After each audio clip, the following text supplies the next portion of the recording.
ஏன் இனிய தமிழ் மக்களே, சென்னை எம்ஆர்எஃப் நிறுவனத்தில் பயிற்சியாளர்களாக சேருபவர்கள் 2 ஆண்டுகளில் பணி நிரந்தரம் செய்யப்பட வேண்டும் என்பது சட்டம். ஆனால் 6 ஆண்டுகளாகியும் பணி நிரந்தரம் செய்யப்படாமல் பயிற்சியாளர்களாகவே வைத்திருக்கிறது எம்ஆர்எஃப் நிறுவனம். பலமுறை பேச்சுவார்த்தை நடத்தியும் பயனில்லை. கடந்த 2 மாதங்களாக மருத்துவ காப்பீடும் செய்யவில்லை. தற்போது இந்திய ஒன்றிய அரசு கொண்டு வந்துள்ள NAPS திட்டத்தின் கீழ் தமிழக இளைஞர்கள் குறைவாகவும் வட இந்தியர்கள் அதிகமாகவும் பணியில் சேர்க்கப்படுகிறார்கள்.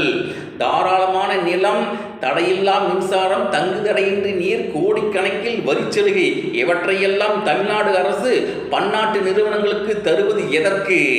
நிரந்தர பணி, முறையான ஊதியம், உரிய பணி நேரம் இவற்றையெல்லாம் பன்னாட்டு நிறுவனங்கள் தரம் மறுப்பது யார் கொடுக்கும் தைரியத்தில்?